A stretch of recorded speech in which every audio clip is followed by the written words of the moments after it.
अस्सलाम वालेकुम dear students, आज हम लोगों ने स्टिशियोमेट्री का क्वेश्चन नंबर 1 यानी कि एमसीक्यूज क्वेश्चन करना है।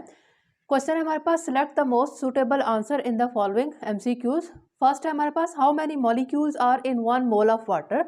1 मोल ऑफ वाटर में कितने मॉलिक्यूल्स होते हैं। हमें पता है कि 1 मोल किसी भी सब्सटेंस की क्वांटिटी हो तो उसमें नंबर ऑफ पार्टिकल्स यानी कि molecules in this case will be 6.023 into 10⁻23। तो यहाँ पर हमारे पास पहला ऑप्शन है 6.023 10⁻19, ये इनकरेक्ट है। बी ऑप्शन हमारे पास 6.023 इंटू 10⁻23, ठीक है, यही करेक्ट इसका आंसर है। अगला हमारे पास 1.084 इंटू 10⁻18 है, ये भी नहीं है। नन ऑफ दीज, ये भी नहीं है। पार्ट नंबर 2 है हमारे पास, A flask contain 500 centimetre cube of sulphur dioxide eight standard temperature pressure. एक फ्लास्क में 500 सेंटीमीटर क्यूब सल्फर डाइऑक्साइड मौजूद है। द फ्लास्क कंटेन्स, फ्लास्क में कितने ग्राम सल्फर डाइऑक्साइड मौजूद है, यानी कि वॉल्यूम का और मैस का रिलेशनशिप है। तो हमें पता है कि 1 मोलर मैस, ठीक है, 1 मोलर मैस, जो कि अब in this case sulphur dioxide का 1 मोलर मैस जो है वो कितना है, 64 निकलता है, ठीक है। 64 ग्राम सल्फर डाइऑक्साइड कितना वॉल्यूम ऑक्युपाई करता है, 22.414 डेसीमीटर क्यूब वॉल्यूम ऑक्युपाई करता है। 64 ग्राम उसका मोलर मैस है। देखें स्टूडेंट, ये ऐसे निकला हुआ है, सल्फर का होता है 32 और ऑक्सीजन 16 मल्टीप्लाई बाय 2, तो हमारे पास 64 निकल रहा है ग्राम सल्फर डाइऑक्साइड का। तो अकॉर्डिंग टू मोलर वॉल्यूम जो रिलेशनशिप है वो कहता है कि 64 ग्राम सल्फर डाइऑक्साइड कितने वॉल्यूम के इक्वल होता है, 22.414 डेसीमीटर क्यूब उसका वॉल्यूम होता है, ठीक है। अब यहाँ पर हमारे पास वॉल्यूम दिया हुआ है 500 सेंटीमीटर क्यूब, तो डेसीमीटर क्यूब को सेंटीमीटर क्यूब में कर लें, मल्टीप्लाई बाय 1000, तो 22414 सेंटीमीटर क्यूब हमारे पास वॉल्यूम आ जाएगा। तो क्वेश्चन के मुताबिक हम कहते हैं कि 22414 सेंटीमीटर क्यूब ने कितना सल्फर डाइऑक्साइड रखा हुआ है, 1 मोल यानी कि 64 ग्राम। तो 500 सेंटीमीटर क्यूब कितना रखेगा, 64 डिवाइडेड बाय 22414 मल्टीप्लाई बाय 500, तो हमारे पास आंसर आएगा 1.427। ये इसका आंसर निकलेगा। आप कैलकुलेटर्स पे इसको कैलकुलेट कर सकते हैं। हमारे पास a necklace has 6 gram of diamond in it. एक नेकलेस में 6 ग्राम का मैस का डायमंड है। याद रखें, डायमंड कार्बन होता है, प्योर कार्बन।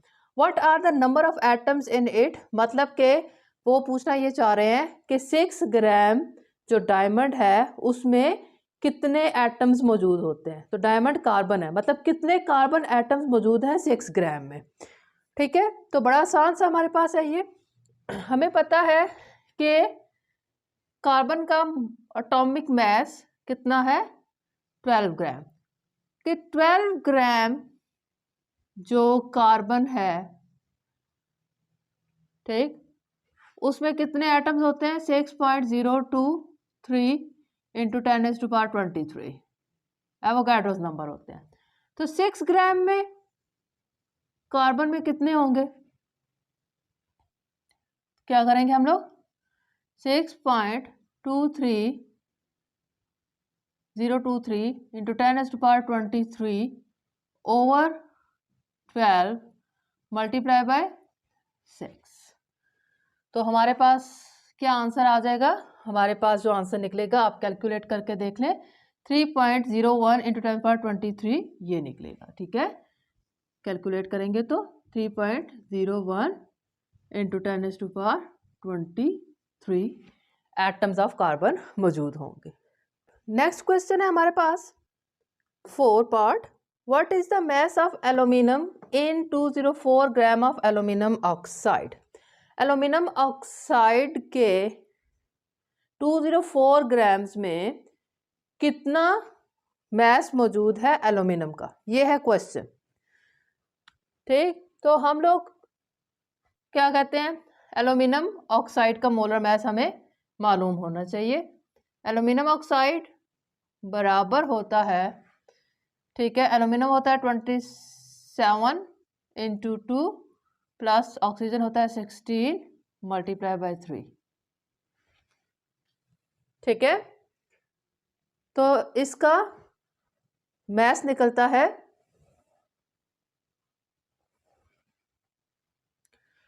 तो इसका मास निकलता है 102 ग्राम पर मोल। ठीक, इसका मतलब ये है कि एक molar mass 102 gram of aluminium oxide में कितना है एल्यूमिनियम, 27 इंटू 2 54 ग्राम। ठीक है, तो उन्होंने पूछा है कि 204 ग्राम ऑफ एल्यूमिनियम ऑक्साइड में एल्यूमिनियम कितना होगा, तो 102 ग्राम में 54 ग्राम है एल्यूमिनियम, तो 204 ग्राम ऑफ एल्यूमिनियम ऑक्साइड, इसमें कितना होगा एल्यूमिनियम, 54 ओवर 102 मल्टीप्लाई बाय 204। तो हम जब इसको कैलकुलेट करेंगे तो हमारे पास आंसर आएगा 108 ग्राम।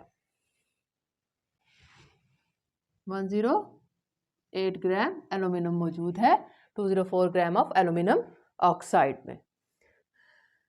नेक्स्ट हमारे पास 5 है, the reactant which is consumed earlier, वो रिएक्टेंट जो पहले कंज्यूम हो जाता है and gives least quantity of product is called, वो रिएक्टेंट जो केमिकल रिएक्शन के दौरान पहले खर्च हो जाता है, पहले इस्तेमाल हो जाता है और कम अमाउंट में प्रोडक्ट देता है, उसको हम कौन सा रिएक्टेंट बोलते हैं, reactant in excess no, stoichiometry no, limiting reactant उसको क्या बोला जाता है, लिमिटिंग रिएक्टेंट बोला जाता है। ठीक है, तो इसका करेक्ट ऑप्शन होगा सी।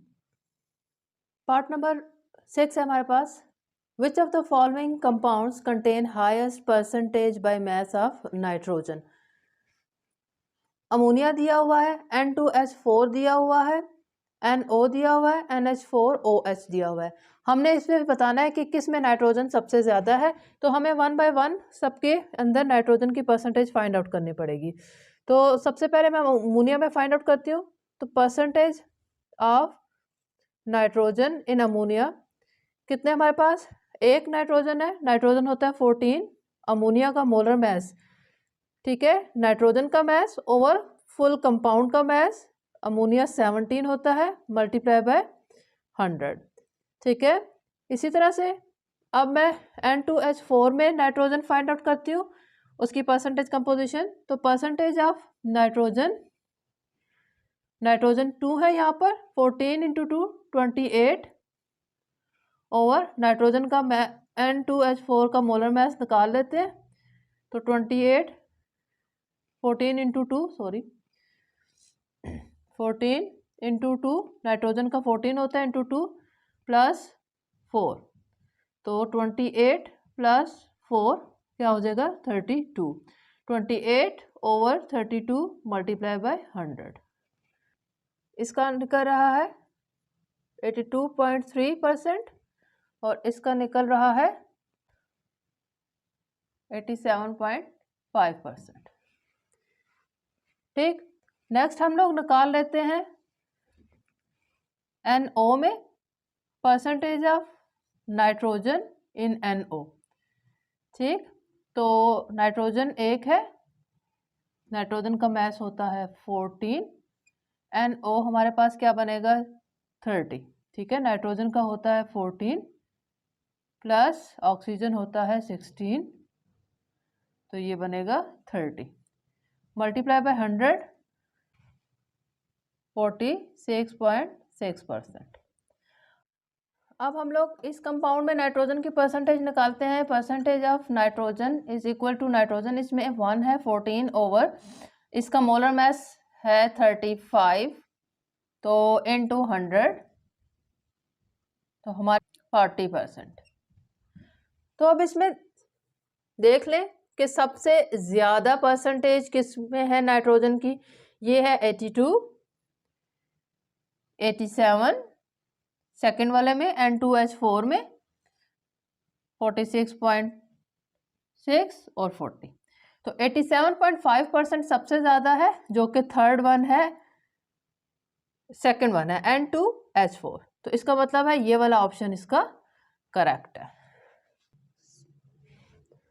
सेवंथ पार्ट है हमारे पास, vitamin A has a molecular formula C20H30O। The number of the vitamin A molecule in 500 milligram of its capsule will be. तो 500 मिलीग्राम है हमारे पास। सबसे पहले तो मिलीग्राम को ग्राम्स में कन्वर्ट कर लें हम लोग, तो 0.5 ग्राम आ जाएगा, ठीक है, विल बी। हम लोगों ने इसमें number of molecules find out करने हैं, इसलिए हम लोगों ने मैथ जो लेना है वो गिवन मैथ ग्राम्स में होना चाहिए। तो क्या फॉर्मूला होता है हमारे पास number of molecules find out करने का? नंबर ऑफ मॉलिक्यूल्स क्या होता है? Given mass over molar mass into Avogadro's number. Given mass है हमारे पास 0.5, 0.5। मोलर मास निकाल लेते हैं हम लोग, कार्बन 20, हाइड्रोजन 30 है और ऑक्सीजन है, तो कार्बन 12 मल्टीप्लाई बाय 20 एटम्स है कार्बन के, प्लस हाइड्रोजन 1 होता है मल्टीप्लाई बाय 30 एटम्स है, प्लस ऑक्सीजन 16। तो इसका मॉलिक्यूलर मास या मोलर मास निकलता है 276।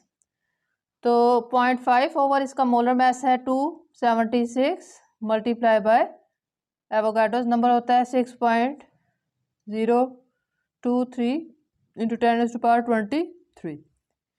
0.05 इंटू 10⁻21 मॉलिक्यूल्स है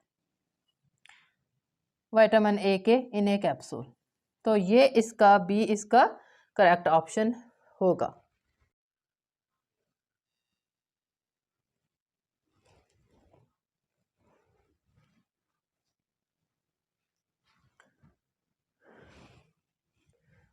पार्ट नंबर 8 है हमारे पास, when 1 mole of each of the following is completely burns in oxygen which will give the largest mass of carbon dioxide.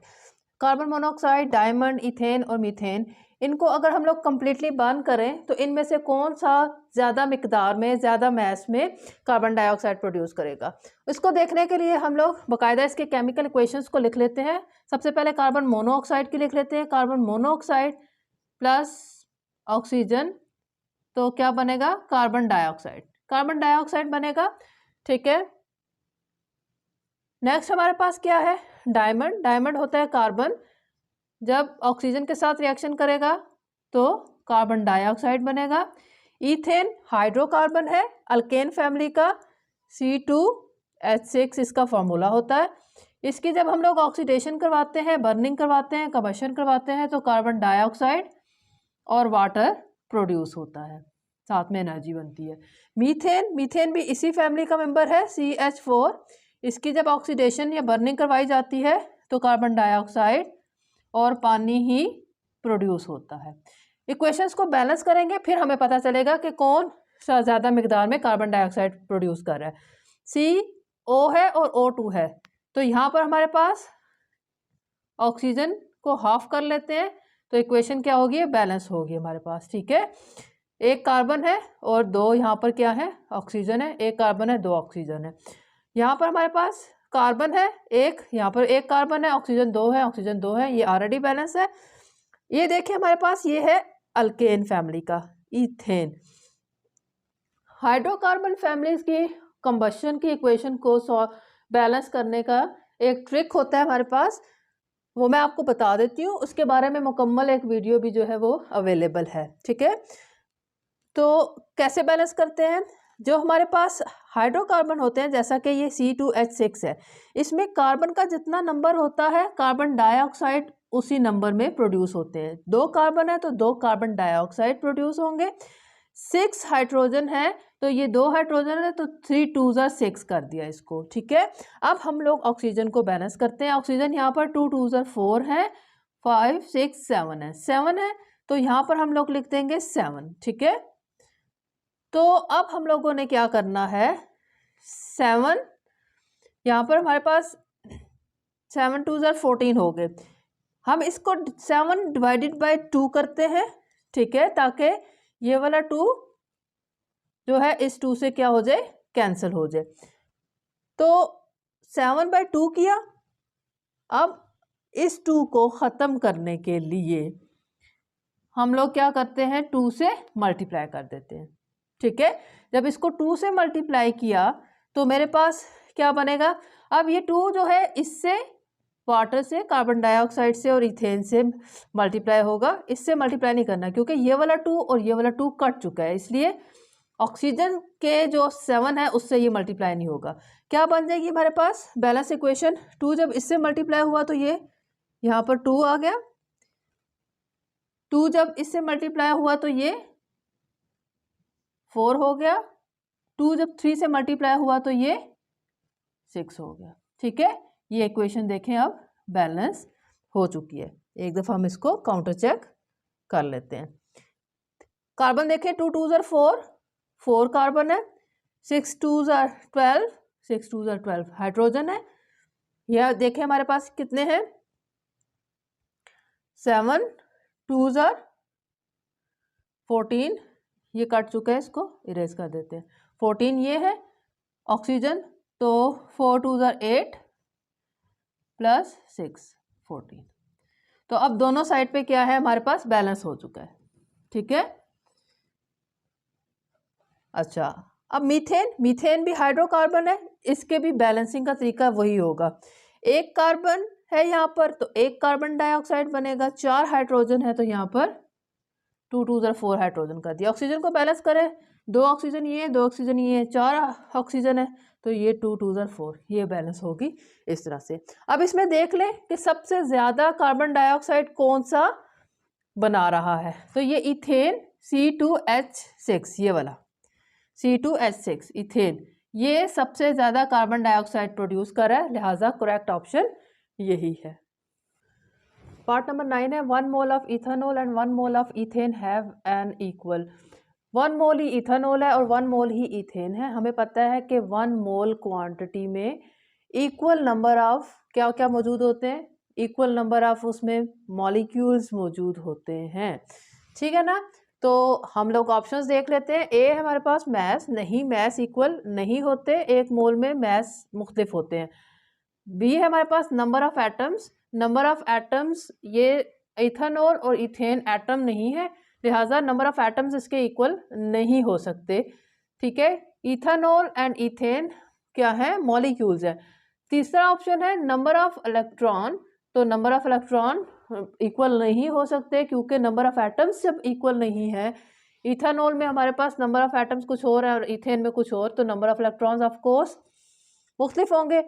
D हमारे पास ऑप्शन करेक्ट है कि नंबर ऑफ मॉलिक्यूल्स इक्वल होंगे क्योंकि 1 mole of a substance में number of molecules क्या होते हैं, equal होते हैं अगर दोनों सब्सटेंसेस क्या हैं, मॉलिक्यूलर नेचर के हैं, ठीक है ना। तो इथेनॉल और इथेन दोनों मॉलिक्यूलर सब्सटेंसेस हैं, इसलिए इनके नंबर ऑफ मॉलिक्यूल्स इक्वल होंगे, तो डी ऑप्शन इसका करेक्ट है। नेक्स्ट हमारे पास 10 पार्ट है methane reacts with steam, steam का मतलब होता है water, to form hydrogen and carbon monoxide as shown below, ठीक है। मीथेन का रिएक्शन जब हम लोग वाटर से करवाते हैं तो कार्बन मोनोऑक्साइड और हाइड्रोजन बनता है। What volume of hydrogen can be obtained from 100 cm³ of methane on STP? Simple question जो है किस तरह से सॉल्व होगा, ये हमारे पास रेशो के ज़रिए सॉल्व होगा। रेशो हमें बता रही है कि 1 मोल जो मीथेन है वो 3 मोल हाइड्रोजन पैदा कर रही है, ठीक है ना।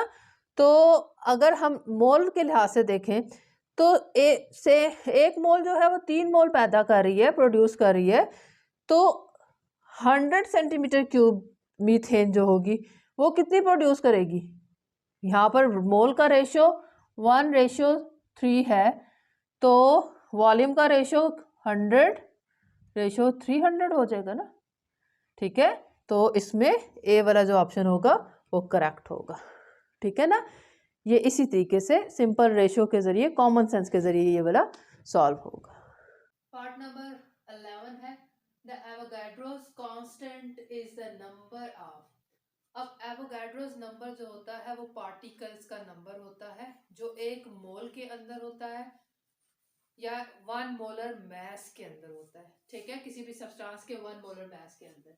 तो क्वेश्चन है कि the Avogadro's constant is the number of atoms in 1 gram of helium. अब 1 ग्राम जो है वो हीलियम का मोलर मास नहीं है, हीलियम का मोलर मास होता है क्या? 2 ग्राम। इसीलिए ये वाला ऑप्शन इनकरेक्ट है। अगर यहाँ पर होता ना atoms in 2 gram of helium तब ये करेक्ट होता, लेकिन ये 1 ग्राम है जो कि 1 मोलर मास ऑफ हीलियम नहीं है, लिहाजा ये इनकरेक्ट ऑप्शन है।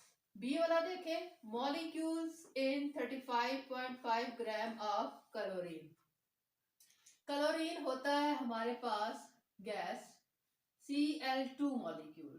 तो क्लोरीन का मोलर मास क्या बनेगा? एक क्लोरीन होता है हमारे पास 35.5, तो मल्टीप्लाई बाय 2, तो हमारे पास ये बन रहा है 71। ठीक है, 71 ग्राम ऑफ क्लोरीन के अंदर अगर वो कहते हैं ना कि नंबर ऑफ मॉलिक्यूल्स, तो ये ऑप्शन करेक्ट होता। लेकिन क्योंकि वो क्लोरीन गैस भी कह रहे हैं, क्लोरीन भी कह रहे हैं और साथ में 35.5 दिया हुआ है ग्राम इंस्टेड ऑफ 71 ग्राम, तो लिहाजा ये भी इनकरेक्ट है। ठीक है, नेक्स्ट हमारे पास electrons needed to deposit 24 gram of magnesium. नहीं, इलेक्ट्रॉन की डिपोजिशन से मतलब एवोगाड्रोस का कोई ताल्लुक नहीं है। ठीक है, डी हमारे पास atoms in 24 grams of magnesium. तो 24 ग्राम जो है वो मोलर मास ही है मैग्नीशियम का, तो 1 मोलर मास में एवोगाड्रोस नंबर पार्टिकल्स ही होते हैं, तो लिहाजा ये वाला ऑप्शन इसका करेक्ट होगा। 12 पार्ट है हमारे पास एमसीक्यूज का। How many moles of oxygen are needed for the complete combustion of 2 moles of butane. तो ब्यूटेन की कंप्लीट कंबशन के लिए कितने मोल्स ऑक्सीजन की हमें जरूरत होती है?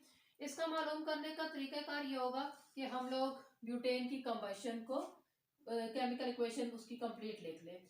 ब्यूटेन होता है हमारे पास C4H10, इसकी हम लोगों ने करवाई ऑक्सीडेशन, तो हमारे पास क्या बनता है?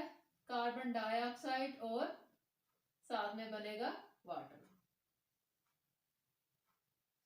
ये हमारे पास एलिफेटिक हाइड्रोकार्बन अल्केन है। ठीक है, अल्केन के ऑक्सीडेशन या कंबशन की केमिकल इक्वेशन को बैलेंस करने का मेथड जो है वो गिवन है। ठीक है, आप सर्च आउट कर सकते हैं मेरे चैनल में। तो क्या तरीकाकार होता है? जितने कार्बन होते हैं उतने ही कार्बन डाइऑक्साइड बनते हैं, यानी कि 4 कार्बन डाइऑक्साइड बनेंगे।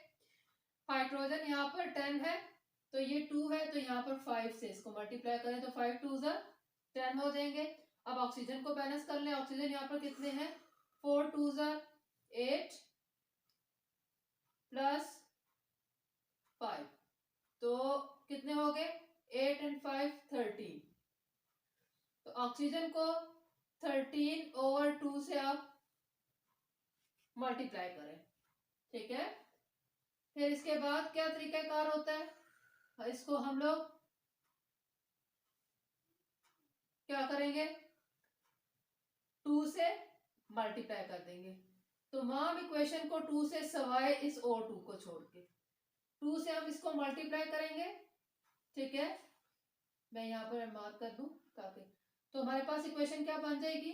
मैं यहाँ पर लिख रही हूँ, 2 से मल्टीप्लाई हो रहा है ना, तो 2C4H10 प्लस ऑक्सीजन को साथ मल्टीप्लाई नहीं करना क्योंकि ये 2 इस 2 से कट चुका है, इसीलिए ऑक्सीजन के मॉलिक्यूल के साथ ये मल्टीप्लाई नहीं होता। 2 4 के साथ मल्टीप्लाई हो रहा है, अच्छा ये वाला हम ऐसे लिख देंगे 13O2। Carbon dioxide 4 2s are 8 CO2 plus 5 2s are 10 H2O। अब देखें इक्वेशन बैलेंस हो चुकी है। 4 2s are 8, 8 कार्बन है, 8 कार्बन है, 10 2s are 20 हाइड्रोजन है, 10 2s are 20 हाइड्रोजन है, 13 2s are हमारे पास क्या होता है 26, इसको भी गिन ले, 8 2s are 16 प्लस 10 तो ये 26। तो इक्वेशन हमारे पास क्या हो चुकी है, बैलेंस हो चुकी है। तो अब हम लोग देख लेते हैं कि how many moles of oxygen are needed for the complete combustion of 2 moles of butane.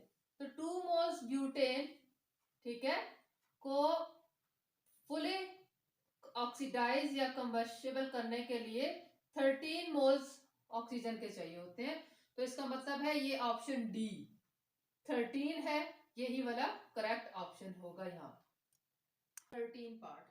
If 4 moles of sulfur dioxide are oxidized to sulfur trioxide, how many moles of oxygen molecules are required? कि अगर हमारे पास 4 मोल sulphur dioxide को oxidise किया जाए और SO3 produce किया जाए तो कितने मोल ऑक्सीजन हमें रिक्वायर्ड होंगे। तो देखें सल्फर डाइऑक्साइड SO2 की जब हम लोग ऑक्सीडेशन करते हैं और सल्फर ट्राइऑक्साइड बनता है तो इक्वेशन को जरा बैलेंस करें। हमारे पास यहाँ पर क्या है 2 और 2 4 सल्फर 4 जो है ऑक्सीजन है। तो मैंने यहाँ पर 2 लगाया, ठीक है, सल्फर यहाँ पर 2 हो गए, मुझे यहाँ पर भी 2 लगाना पड़ेगा। तो 2 2s are 4 5 6 oxygen, 3 2s are 6 oxygen, sulphur 2। ये इक्वेशन क्या हो चुकी है, बैलेंस हो चुकी है। तो हमारे पास जो 2 मोल्स हैं वो 1 मोल ऑक्सीजन इस्तेमाल कर रहा है सल्फर ट्राइऑक्साइड के 2 मोल्स बनाने के लिए। तो 4 मोल्स सल्फर डाइऑक्साइड अगर होगा तो ऑफ कोर्स क्या होगा हमारे पास, जब मैंने सल्फर डाइऑक्साइड को डबल किया तो ऑक्सीजन को भी डबल करना पड़ेगा। तो मेरे पास 2 मोल ऑक्सीजन जो है इस्तेमाल होंगे सल्फर ट्राइऑक्साइड के बनाने के लिए, ठीक है। इक्वेशन को देख लें, अगेन बैलेंस है। 4 2s are 8 और 8 और 2 2s are 4, तो 8 और 4 12, तो 4 3s are 12 ऑक्सीजन, सल्फर 4 है, सल्फर 4 है। तो हमारे पास करेक्ट ऑप्शन है कि 2 मोल्स ऑक्सीजन रिक्वायर्ड होंगे। तो देख लें यहाँ पर हमारे पास ये जो डी ऑप्शन है 2 मोल्स 2.0 यही इसका करेक्ट ऑप्शन होगा। 14 पार्ट है हमारे पास। The relative atomic mass of chlorine is 35.5। Relative atomic mass का मतलब एक क्लोरीन एटम का जो मास है 35.5 है। What is the mass of 2 moles of chlorine gas. Chlorine gas के 2 मोल्स का मास पूछा हुआ है। तो देखिए उन्होंने क्लोरीन के एक एटम का मास दिया हुआ है 35.5। क्लोरीन गैस होती है, ठीक है, Cl2। तो क्लोरीन गैस का यानी कि मॉलिक्यूल का मास कितना होगा 35.5 इंटू 2 71 ग्राम होगा, ठीक है। तो क्वेश्चन में उन्होंने पूछा हुआ कि 2 मोल्स का हमें बताना है। तो 2 मोल्स क्लोरीन का कितना होगा, एक क्लोरीन का 71 ग्राम है तो मल्टीप्लाई बाय 2 करेंगे तो हमारे पास 142 ग्राम निकलेगा। तो इसमें से देखें करेक्ट ऑप्शन ए है 142 ग्राम। ये 71 है, ये एक क्लोरीन एटम का है, मॉलिक्यूल्स का है Cl2 का, C35.5 ये एक क्लोरीन एटम का है और 127 तो डिफरेंट है, ठीक है। तो ये हमारे पास 2 मोल्स का निकलेगा 142 ग्राम mass। पार्ट नंबर 15 है हमारे पास। Which of the following statement is incorrect. पहली स्टेटमेंट है कि 12 gram of carbon contain 1 mole of atoms, ठीक है। हमारे पास कार्बन जो होता है उसका मास नंबर होता है 12 ग्राम, मास ही होता है। तो 1 मोलर मास जो होता है यानी कि 12 ग्राम कार्बन में 1 मोल एटम्स होंगे, ठीक है। एवोगाड्रोस नंबर ऑफ एटम्स होंगे, ये करेक्ट है। 28 ग्राम ऑफ नाइट्रोजन गैस होता है N2, ठीक है। तो नाइट्रोजन का एक N का हमारे पास 14 मल्टीप्लाई बाय 2 तो 28 ग्राम होता है हमारे पास नाइट्रोजन गैस का।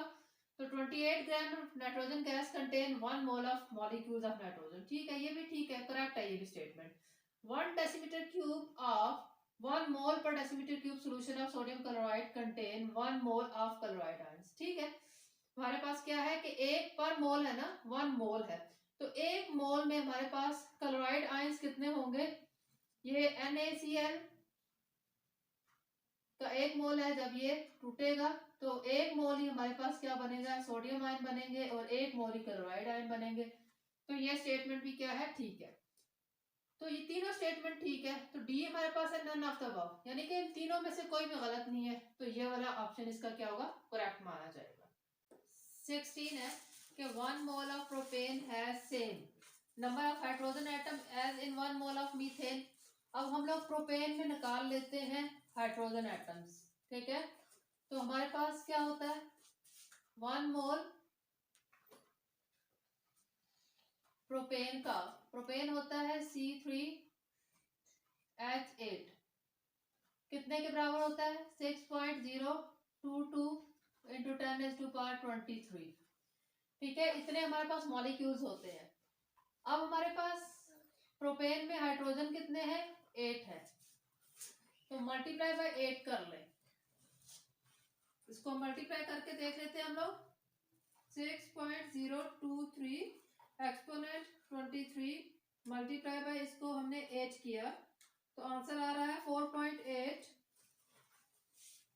4.8 इंटू 10⁻24।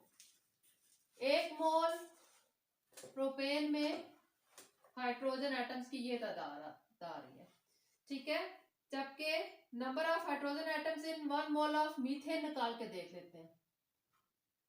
1 मोल मीथेन, एक मोल में मीथेन के कितने मॉलिक्यूल होते हैं, 6.02 इंटू 10⁻23 होते हैं, ठीक है। तो उसमें हाइड्रोजन 4 है, तो मल्टीप्लाई बाय 4 करके देख लेते हैं हम लोग। 6.023 एक्सपोनेंट 23 मल्टीप्लाई बाय 4, 2.4 इंटू 10⁻24, ठीक है। हाइड्रोजन एटम्स दोनों में मुख्तलिफ आए हैं, लिहाजा ये वाली स्टेटमेंट ठीक नहीं है। सेकंड नंबर पे हम number of carbon atoms as in 1 mole of butane, carbon atoms निकाल के देख लेते हैं जी। 1 मोल प्रोपेन जो होता है वो 6.02 10⁻23 होता है, इसमें कार्बन कितने हैं, प्रोपेन में 3, तो मल्टीप्लाई बाय हम लोग क्या कर लेते हैं, अब 3 कर लेते हैं, ठीक है। कार्बन के एटम निकाल रही हूं मैं, 6.023 exponent 23 multiply by 3 is equal to 1.8 into 10⁻24। ये आ गए मेरे पास कार्बन के एटम्स इन प्रोपेन, ठीक है। तो ऑप्शन में उन्होंने दिया हुआ number of carbon atoms in 1 mole of butane, तो 1 मोल ब्यूटेन में कार्बन के एटम निकाल लेते हैं, ब्यूटेन होता है C4H10, कार्बन के एटम निकाल लेते हैं, कार्बन यहाँ पर 4 है, C4, ठीक। तो हम लोग मल्टीप्लाई कर लेते हैं 6.02 10⁻23 को 4 से, तो क्या आंसर आएगा, यही आंसर आ रहा है 2.4 इंटू 10⁻23। तो देखिए आंसर मुख्तलिफ आ रहा है, कार्बन के एटम्स मुख्तलिफ निकल रहे हैं, तो लिहाजा सेकंड ऑप्शन भी ठीक नहीं है। Mass as half a mole of hexane, hexane के हाफ मोल दोनों का बराबर होता है। हेक्सेन होता है हमारे पास C6H14, कार्बन होता है हमारे पास 12 मल्टीप्लाई बाय 6 प्लस हाइड्रोजन होता है 1:14। तो कैलकुलेट करें, हमारे पास हेक्सेन C6H14 का मैस कितना निकल रहा है,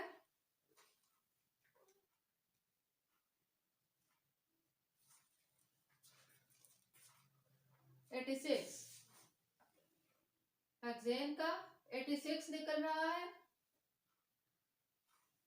mass of half of the mole of hexane, तो हेक्सेन के हाफ मोल क्या होगा 43 होगा, तो ये दोनों बराबर। हेक्सेन का हाफ जो होगा 43 है, ठीक है, हाफ लेना है। तो प्रोपेन हमारे पास, प्रोपेन का मास कितना होता है C3H8, तो 12:3 प्लस 8, 36 प्लस 8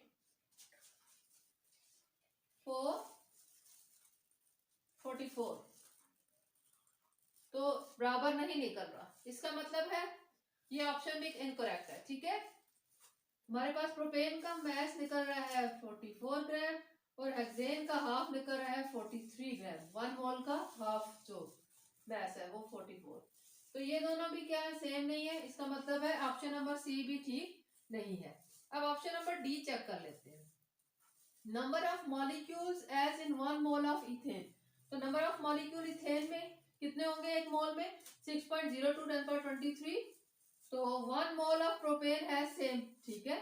तो एक मोल प्रोपेन है, उसमें भी एवोगाड्रो नंबर मॉलिक्यूल्स होंगे प्रोपेन के, और नीचे उन्होंने कहा है कि नंबर ऑफ मॉलिक्यूल्स इन 1 मोल, तो इथेन के भी 1 मोल में सेम 6.02 10^23 मॉलिक्यूल्स होंगे। तो ऑप्शन नंबर डी जो है वो यहाँ पर क्या होगा, करेक्ट होगा, ठीक है।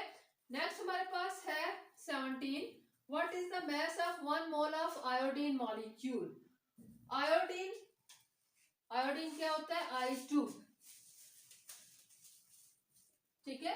तो I2 का हम लोगों ने मास निकालना है, तो आयोडीन का एटॉमिक नंबर होता है हमारे पास, हाँ जी, I2, आयोडीन का मास नंबर होता है 127, तो 127 मल्टीप्लाई बाय 2, ठीक है। तो क्या आ जाएगा हमारे पास 254, 254 इसका करेक्ट आंसर आ रहा है।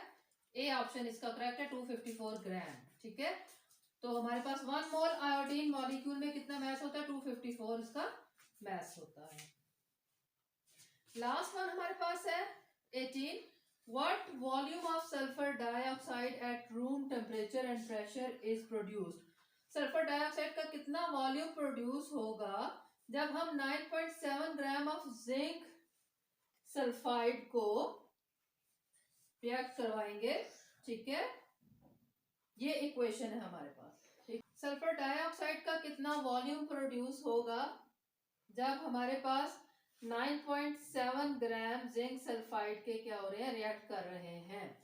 ये बैलेंस केमिकल इक्वेशन दी गई है, ठीक है। तो जो कंपैरिजन वो मांग रहे हैं वो किसका, जिंक सल्फाइड का कंपैरिजन है सल्फर डाइऑक्साइड के साथ, ठीक है। स्टोइचियोमेट्रिक कैलकुलेशन है यहाँ पर। अब अकॉर्डिंग टू हम लोग कहते हैं balance chemical equation, 2 mole zinc sulphide के 2 मोल सल्फर डाइऑक्साइड पैदा कर रहे हैं, ठीक है। तो यहाँ पर जिंक सल्फाइड की कितने मास दिया हुआ है 9.7, तो पहले हम लोग इस मास को मोल में कन्वर्ट कर लेते हैं। तो मोल इज इक्वल टू क्या होता है, गिवन मास और मोलर मास। गिवन मास है 9.7, जिंक सल्फाइड का मोलर मास 97 निकलता है, ठीक है। जिंक होता है हमारे पास 65 प्लस सल्फर होता है 32, तो 97, तो 0.1 मोल निकलता है। जिंक सल्फाइड के कितने मोल निकल रहे हैं 0.1, तो 2 mole zinc sulphide 2 mole sulphur dioxide बनाता है, तो 0.1 mole zinc sulphide 0.1 mole sulphur dioxide बनाएगा, ठीक है। तो according to molar volume relationship हम लोग कहते हैं कि 1 मोल किसी भी सब्सटेंस का, किसी भी गैस का स्टैंडर्ड टेम्परेचर प्रेशर पे 22.414 डेसीमीटर क्यूब ऑक्यूपाई करता है, तो 0.1 मोल कितना ऑक्यूपाई करेगा 22.414 मल्टीप्लाई बाय 0.1, ठीक है। तो इसको हम लोग कैलकुलेट करके देख लेते हैं। 22 0.414 मल्टीप्लाई बाय 0.1, तो हमारे पास क्या आ जाएगा 2.24 आंसर इसका आ रहा है। 2.4 डेसीमीटर क्यूब। तो इसमें हमारे पास 2.4 डेसीमीटर क्यूब, ये सेकंड ऑप्शन जो है इसका करेक्ट आंसर होगा।